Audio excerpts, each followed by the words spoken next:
नमस्कार दोस्तों, मैं हूं कृष्ण और नक्सल। दोस्तों, आज हम बात करने जा रहे हैं पब्लिक फ्लैट बायर्स के राइट्स के बारे में, और मैं आपको एक तरह का लिस्ट बना के दिखाना चाहता हूं कि कौन से राइट्स हैं जिनको Maharashtra real estate regulatory authority यानी कि महारेरा ने एकदम ही क्लियरली स्पष्ट करके आपको शब्दों में लिस्ट की तरह समझाया है।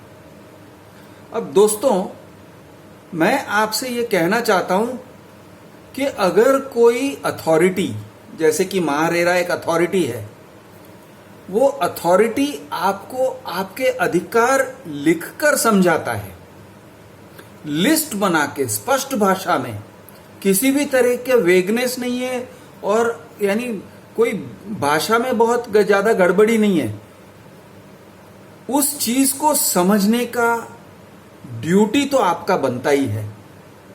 और उस चीज को लेके, उस लिखावट को लेके उसका इस्तेमाल करना आर्ग्यूमेंट में अपने अधिकारों को सेफगार्ड करने के लिए, उसकी सुरक्षा के लिए, उतना तो बॉस आपका बनता है, आपका ही ड्यूटी बनता है।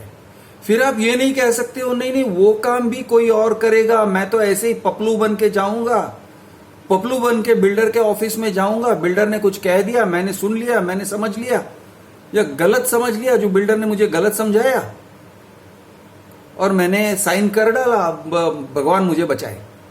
तो ऐसे लोगों को भगवान नहीं बचाता है। और मैं हमेशा कहता हूं दोस्तों कि आप अगर बकरी की तरह बिहेव करोगे तो फिर आप कटने के लिए बने हुए हो। अगर आप बकरी की तरह ही बिहेव करोगे, आप भेड़ बकरी की तरह भेड़चाल चलोगे, आप सोचोगे नहीं, आप अपने दिमाग का इस्तेमाल करोगे, अपने आंख और कान और दिमाग का इस्तेमाल नहीं करोगे, इधर उधर देखोगे नहीं कि क्या रूल्स बने हुए हैं, और फिर अगर आप ऐसे अनाड़ी बन के चले जाते हो कहीं पे बिल्डर के ऑफिस में, और बिल्डर जो कहता है वो आप मान लेते हो, तो यार आपको कैसे कोई बचा सकता है? और आपको क्यों बचाना चाहिए, ये भी सोचो, क्यों बचाना चाहिए?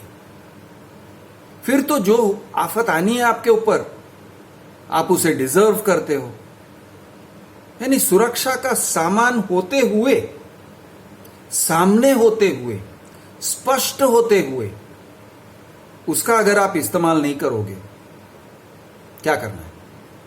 दोस्तों, कानून क्या है?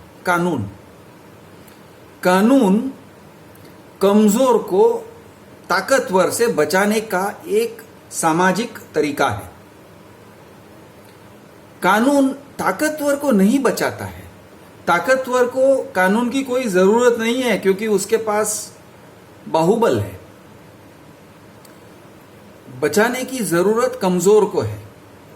तो कानून और कानून व्यवस्था कमजोर को बचाती है, कमजोर के लिए बनाया गया है। फ्लैट बायर और बिल्डर के बीच में मुझे कोई कहने की जरूरत नहीं है कि कमजोर कौन है। बिल्डर कमजोर किसी भी सूरत में नहीं है। फ्लैट बायर कमजोर है। क्यों? क्योंकि बिल्डर के पास पैसे हैं, ताकत है, उनको यानी सेल्स ऑफिस भरे हुए हैं उनके लोगों से, और पैसे वो पहले से ले रहा है। फ्लैट वो बाद में देने का वादा कर रहा है कि मैं 2026 में बना के दूंगा, 2026 के दिसंबर में। तरह तरह के उसके पास बहाने हैं। कहीं बाढ़ आ गया, वो कहेगा हरिद्वार में बाढ़ आ गया, यहां मुंबई में हमारा फ्लैट रुक गया, हमारा कंस्ट्रक्शन रुक गया था। क्यों रुका भाई? नहीं रुक गया, हमारे वहां से पब्लिक आती है, ये लेबरर्स वहां से आते हैं। यानी ये टाइप का काम करते हैं। ताकत उन्हीं के पास है, बोल बच्चन उन्हीं के पास है। और दोस्तों, हमेशा ये देखा जाता है कि जब चोर और पब्लिक के बीच में स्पर्धा होती है, तो चोर हमेशा पब्लिक से ज्यादा तेज भागता है। ये एक नॉर्मल यानी एक सामान्य बात है कि चोरों का भागना हमेशा पब्लिक के भागने से तेज होता है। और वो पब्लिक और क्या पुलिस के भागने से भी तेज ही होता है, क्योंकि इनको भागने की प्रैक्टिस रहती है। अगर चोर आपका पर्स लेके भागता है तो वो आपसे तेज भागेगा, पुलिस वाले से भी तेज भागेगा। गुनहगार हमेशा तेज भागता है। गुनहगार तेज भागकर आपके सामान को लेकर, आपके पैसों को लेकर न भाग जाए, इसके लिए कानून व्यवस्था बनती है। तरह तरह के रूल्स, रेगुलेशंस, ये सब बनाए जाते हैं। कानून और कानून व्यवस्था यानी कि laws and the instrumentalities of state to implement the laws. तो महारेरा ने, अगेन मैं आपको याद दिलाना चाहता हूं, ऑर्डर नंबर 31 ऑफ 2022 यानी कि अभी हाल में 1 महीने के आसपास हुआ है, वो चीज को आप पढ़िए। उसमें इतनी सारी खूबियां हैं। अगर आप इस चीज को समझोगे और समझ कर जाओगे तो आपको बिल्डर आपका शोषण नहीं कर सकता है। वैसे दोस्तों मैं तो यही कहता हूं कि अगर आप अंडर कंस्ट्रक्शन में जा रहे हो तो आप खतरे की खिलाड़ी हो, लेकिन खतरों के खिलाड़ी अगर हो भी, अगर आपने जिद कर लिया है कि नहीं मुझे अंडर कंस्ट्रक्शन ही लेना है, मुझे रीसेल में नहीं जाना है, मुझे रेडी पोजीशन में भी नहीं जाना है, आपने अगर जिद पकड़ लिया है तो कम से कम ऑर्डर नंबर 31 को ठीक से पढ़ के, समझ के, आपके क्या क्या अधिकार हैं वो समझ के ये बिल्डर के ऑफिस में जाइए। कम से कम उतना तो करिए यार। अपनी फैमिली के खातिर करिए, अपने लिए मत करिए, अपने फैमिली के खातिर करिए, अपनी बीवी बच्चों के लिए करिए। अब इसमें क्या लिखा है मैं आपको एक ओवरव्यू दे रहा हूं। और दोस्तों अब मैं इस विषय पर पहले बोल चुका हूं, दोबारा बोल रहा हूं क्योंकि इसमें इतनी सारी खूबियां हैं जिन्हें मैंने पहले टच नहीं किया था, नहीं कर सका था क्योंकि टाइम ही नहीं था। और मैं इस बार भी शायद पूरा नहीं कंप्लीट कर पाऊंगा क्योंकि इसमें इतनी सारी खूबियां हैं। फिर भी कोशिश है कि मैं इसे समझाऊंगा और आप थोड़ा सा ध्यान देकर सुनेंगे, पूरा वीडियो सुनेंगे और समझेंगे कि इसमें क्या क्या खूबियां हैं जो आपके राइट्स हैं। अब दोस्तों ये जो राइट्स है ना, ये महारेरा ने आपको नहीं दिया है। ये सारे जो अधिकार हैं ये संविधान ने आपको दिया है, कानून व्यवस्था ने आपको दिया है। The law of the land gives you these rights. The law of the land, the constitution, contract act में ये लिखा हुआ है। ओके, इसमें जो लिखा हुआ है वो कॉन्ट्रैक्ट एक्ट के प्रिंसिपल पे लिखा हुआ है और सुप्रीम कोर्ट के कई सारे ऑर्डर्स एंड जजमेंट्स के बाद लिखा हुआ है। ओके, उससे प्रेरणा लेके लिखा हुआ है। ये कोई ऐसे ही यानी रेरा ने आविष्कार नहीं बनाया है, आविष्कार नहीं किया। यानी मेरा कहने का मतलब ये है कि ये ऑर्डर नंबर 31 अगर नहीं भी लिखा होता ना तो ये सारे राइट्स आपके पास थे, ये सारे हक थे।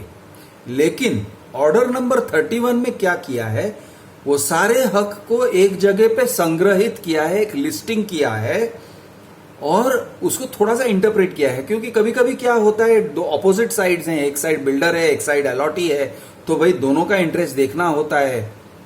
तो इंटरेस्ट किसी का सफर नहीं होना चाहिए ऐसे समझ के। Even it is fair to builders, it is fair to builders. लेकिन बिल्डर्स स्वाभाविक तौर से इतने अनफेयर होते हैं कि ये लिखने के बाद आपको पता चलेगा कि बिल्डर्स क्या क्या ज्यादती करते हैं और क्या नहीं करना चाहिए, क्योंकि इसमें वो स्पष्ट भाषा में, क्लियर इंग्लिश में लिखा हुआ है। और उस क्लियर इंग्लिश को मैं आपको आपके लिए हिंदी में लेके आ रहा हूं और समझा रहा हूं खोल खोल के।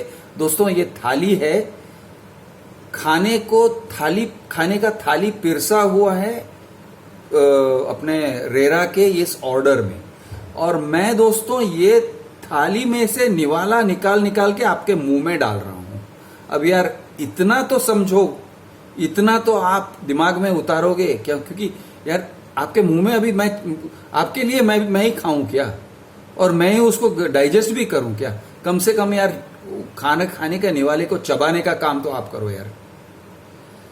अब मैं आपको समझाता हूं, मैं आपको गिल्टी नहीं फील करवाना चाहता हूं दोस्तों, लेकिन कभी कभी गुस्सा आता है पब्लिक के ऊपर कि पब्लिक को जितना भी समझाता हूं आखिर बहुत सारे लोग अनाड़ी जैसे काम कर जाते हैं, तो मुझे फ्रस्ट्रेशन होता है। लेकिन सॉरी, मैं आपको गिल्टी नहीं फील करवाना चाहता। पब्लिक है, आप हो, आई एम श्योर आप लोग भी बिजी हो अपने अपने काम में, अपने अपने लाइफ में, तो आपकी गलती नहीं है। अब दोस्तों मैं आपको समझा रहा हूं इसके अंदर क्या क्या खूबियां हैं, सुनिए, समझिए दोस्तों। इसके जो थोड़ा सा रीड बिटवीन द लाइंस करना पड़ता है, इसलिए मैं जो चीजें हैं उनको इंटरप्रेट करके समझाऊंगा। तो एक है, रेरा ने कहा है, ऑब्वियस सी बात है कि RERA has power to issue directions to the promoters, real estate agents and allottees from time to time as it may consider necessary. RERA के पास वो पावर है कि वो बिल्डर से कहे कि वो क्या करें और रियल एस्टेट एजेंट से कहें वो क्या करें। इसमें से क्या क्या मतलब निकला? मतलब ये निकलता है, मैं आपको बता रहा हूं। बिल्डर्स है ना, कहते हैं ये हमारी कंपनी की पॉलिसी है, गोदरेज कहेगा ये हमारी कंपनी की पॉलिसी है, हम 10% भी ले लेंगे, 20% भी लेंगे, 25% भी लेंगे। कल्पतरु कह देते हैं हमारी पॉलिसी है कि हम, तुमने अगर कैंसिल किया ना तो हम तुम्हारे ऊपर केस करके तो और पैसे ले लेंगे, लाखों रुपए ले लेंगे। और यानी आपने सिर्फ 5 लाख रुपया दिया है, चलो 15 लाख और निकालो क्योंकि आपने कैंसिल किया। इस टाइप के लेटर्स मैंने देखे हैं, भयंकर लेटर्स हैं। लोग देख के घबरा जाते हैं यार, दिल का दौरा पड़ जाता है। लोग मुंबई छोड़ के भाग जाते हैं, कोई गोवा में जाके बैठ जाते हैं, ऐसे भी लोग हैं। तो कहने का मतलब यह है भाइयों कि रेरा जब कहता है कुछ, वो कंपनी के पॉलिसी से ऊपर है, चाहे वो गोदरेज ही क्यों ना हो या लोधा या रुनवाल क्यों ना हो। उनके कंपनी के पॉलिसी को से बढ़कर ताकत है रेरा के पास। नंबर 1 याद रखिए आप। Number 2, agreement for sale shall be in conformity with the provisions of the act, the rules and regulations made thereunder। दोस्तों अक्सर बिल्डर्स ने मनमानी में अग्रीमेंट प्रोफॉर्मा बनाया है और पब्लिक ने साइन कर डाला है, प्रेशर में आके साइन कर दिया, क्योंकि वो कहेंगे अरे लेकिन सभी बिल्डर्स इसी तरह के अग्रीमेंट्स करते हैं वगैरह वगैरह। अब यहां पे स्पष्ट लिखा हुआ है इस ऑर्डर में, agreement for sale shall be in conformity with the provisions of the act, the rules and regulations made thereunder, and shall be in accordance with the model form of agreement in annexure A। अब इसका मतलब क्या हुआ? मतलब ये हुआ कि जो मॉडल अग्रीमेंट है, हम उसके बारे में बाद में बात करेंगे। मॉडल अग्रीमेंट जो है उसका जो सारांश है, मोर और लेस उसके सारांश के साथ, उसके एसेंस के साथ इनके अग्रीमेंट को चलना है। और इनका अग्रीमेंट अगर उससे ज्यादा दूर हट जाता है तो उसकी वैलिडिटी नहीं है। और वैलिडिटी छोड़ो, अगर वो टाइप के अग्रीमेंट्स वो लिखवाते हैं, करवाते, असाइन करवाते हैं आपसे, तो आप उनका रजिस्ट्रेशन तक कैंसिल करवा सकते हो। वो बात इस ऑर्डर में लिखा हुआ है। सेम वे अगर ये लोग अलॉटमेंट लेटर एग्जैक्टली इस मॉडल प्रोफॉर्मा के हिसाब से नहीं देते हैं, वापस मैं पढ़ के सुनाता हूं। The proforma of the allotment letter proposed to be signed by the promoters with the allottees shall be in accordance with the model allotment letter as approved by the authority in its meeting held on 24/6/2022, the copy of which is annexed hereto in annexure 1। इस तरह से ही करना है। shall is an order, okay, इस तरह से करना है, ऑर्डर है। और अगर वो ऑर्डर का पालन नहीं करेंगे, उनका रजिस्ट्रेशन कैंसिल हो सकता है, भारी पेनल्टी हो सकती है उनके ऊपर। वो आपके साथ आपका एग्रीमेंट कैंसिल करने की बात करते हैं, अलॉटमेंट कैंसिल करने की बात करते हैं ना, आप उनका प्रोजेक्ट कैंसिल करवा सकते हो। आपके पास पावर है अगर इस्तेमाल करो तो कहने का मतलब ये ऑर्डर एक बहुत ही स्ट्रिक्ट ऑर्डर है। Number 3, the table in clause 9 of the allotment letter prescribes the minimum period number of days within which the booking can be cancelled and the upper limit of the percentage of the amount to be deducted in case the allottee decides to cancel the booking. अब दोस्तों जब आप booking cancel करोगे, इसमें बहुत सारी चीजें ऐसी हैं जो रीड बिटवीन द लाइन्स है। बिल्डर्स कैसे करते हैं, आपने एप्लीकेशन फॉर्म भर दिया, फिर आपने दूसरे ही दिन कह दिया कि नहीं भाई मुझे आगे नहीं बढ़ना है, वो लोग कहते हैं चलो अभी तुमने जो कुछ भी दिया है वो सब फॉरफिट हो गया। चाहे आपने 25,000 दिया हो, चाहे आपने 1 लाख दिया हो, चाहे आपने 5 लाख दिया हो, तो वो लोग बुकिंग अमाउंट ये सारा वो पहले ले लेते हैं, अलॉटमेंट लेटर देने से पहले ले लेते हैं। ठीक है, जब वो उन्होंने आपको अलॉट भी नहीं किया है फ्लैट, तो भी आप अगर कहते हो नहीं मैं वापस हटना चाहता हूं, वो कहते हैं अभी तुम पैसे को भूल जाओ, तो यानी लोगों को भारी नुकसान होता है। अब यहां पे क्लियर कट उन्होंने कहा है, देखो भाई लोग, अच्छा पहली बात है कि रेरा का एक ऑर्डर है, आप जानते हो रेरा का एक मेन बहुत इंपॉर्टेंट कानून का एक हिस्सा है कि 10% से ज्यादा लेना है तो अग्रीमेंट करना होगा। ठीक है, अब अलॉटमेंट लेटर बिल्डर आपको कब देता है? टिपिकली वो आपसे 9.9% लेने के बाद आपको अलॉटमेंट लेटर देता है। तो बिल्डर को एक इंसेंटिव दिया है कि वो अलॉटमेंट लेटर पहले दे दे। कब? बहुत पहले, 1% लेके या आधा टका लेके आपको अलॉटमेंट लेटर दे देना चाहिए। ऐसे बिल्डर को एक इंसेंटिव दे दिया है। क्यों दिया है? वो इसलिए दिया है ताकि आपको एक ऑप्शन मिले, क्लियर ऑप्शन, कि अगर मैंने 15 दिनों के अंदर कैंसिल किया तो फ्री में without any amount being cut मैं निकल जाऊंगा, मैं एग्जिट हो सकता हूं प्रोजेक्ट में से।